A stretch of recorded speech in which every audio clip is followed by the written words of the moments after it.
When Emma cracked a joke at dinner, the whole table erupted in laughter, everyone except me. Her wine glass sat half empty, cheeks faintly pink beneath the warm kitchen light. Her smile wasn't her usual soft one. It carried an edge, a kind of sharp amusement that didn't quite reach her eyes. "Maybe I should just hand you over to Lily," she teased, nudging my shoulder playfully, as if the idea were harmless, as if I were something to give away. Laughter filled the room again, but it scraped against me. I smiled just to keep up appearances, even as something twisted in my chest, because of the way Lily looked at me. That look wasn't part of the joke. We'd known Lily for years. Emma's college friend, the type who filled quiet spaces with stories and made every room feel a little smaller around her. After her bitter divorce, Emma had started inviting her over often, trying to keep her spirits up. But lately, Lily's visits had become routine, helping in the kitchen, staying late, drinking too much, and always finding a reason to end her stories leaning a little too close. That night, when the laughter faded and dishes clattered in the sink, Emma went upstairs to change. Lily lingered behind, drawing a wine glass by the counter. "You know," she said lightly, not looking at me, "your wife's jokes, they're not always jokes."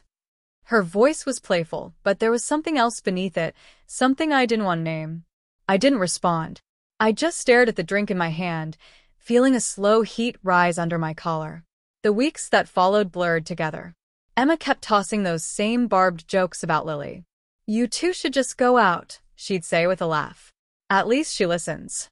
Sometimes she'd say it in front of others, sometimes after an argument, when her tone turned cold enough to draw blood. Our marriage was already unraveling. Late nights, distant silences, the dull chill between us. I used to think sarcasm was how we survived the tension. But when the same line repeats enough times, sarcasm starts sounding a lot like truth. Then one Saturday, Lily invited us to a barbecue. Emma accepted immediately, humming while she got ready, pretending everything was fine. The backyard was alive that evening, music, laughter, the scent of grilled food drifting through the air. Lily looked effortlessly beautiful in a simple white dress, barefoot, her hair loose and wild. She hugged me first, too long for casual, then turned to greet Emma with practiced warmth. As the night deepened, Emma drifted toward a group near the fire pit, her laughter mingling with a man's deeper voice. I ended up inside, helping Lily restock drinks. The space between us felt charged. When her arm brushed mine, she didn't move away. "You look miserable," she murmured. "Just tired," I said, lying through my teeth. She smiled faintly. "Maybe tired of pretending." I didn't answer. Her breath brushed my ear, carrying the faint scent of wine.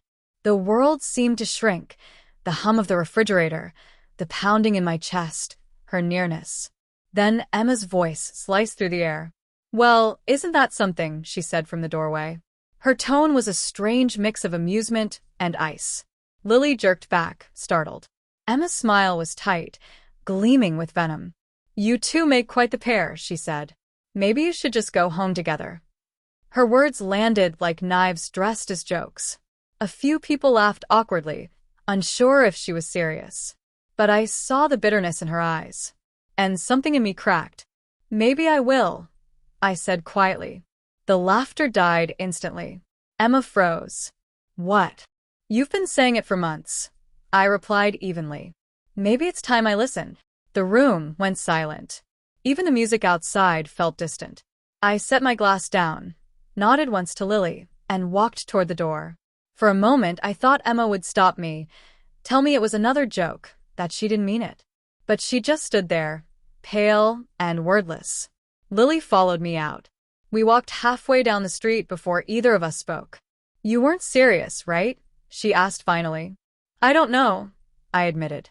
She looked at me for a long time. "Maybe you should be." That night, I didn't go home.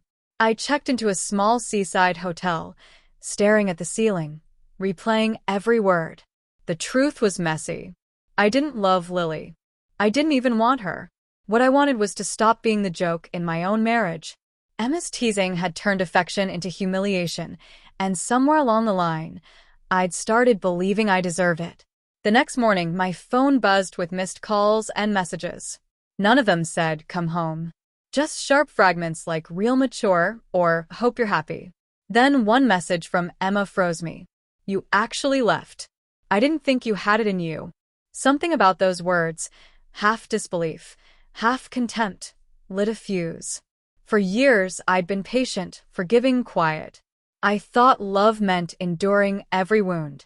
But love isn't supposed to make you smaller. I didn't go back that day. Or the next. Lily checked in once, then faded from the picture. She knew it wasn't about her. It never was. It was about reclaiming the part of myself I'd lost. A week later, I returned home to collect my things. The house was still, heavy with silence. Emma sat at the kitchen table, staring into her coffee. "You really did it," she said softly. "I guess I did." Was she worth it? "She had nothing to do with it," I said. "You did." She flinched, sighing. I was joking. I met her eyes. "That's the problem. You forgot where the joke ends." Silence filled the room, just the hum of the refrigerator and the ticking of the clock. "So this is it," she whispered. "Yes." I placed my key on the counter and walked out. No shouting. No tears. Just the quiet truth. Sometimes the line between a joke and reality isn't a line at all. It's a door. And when someone dares you to walk through it too many times, eventually you do.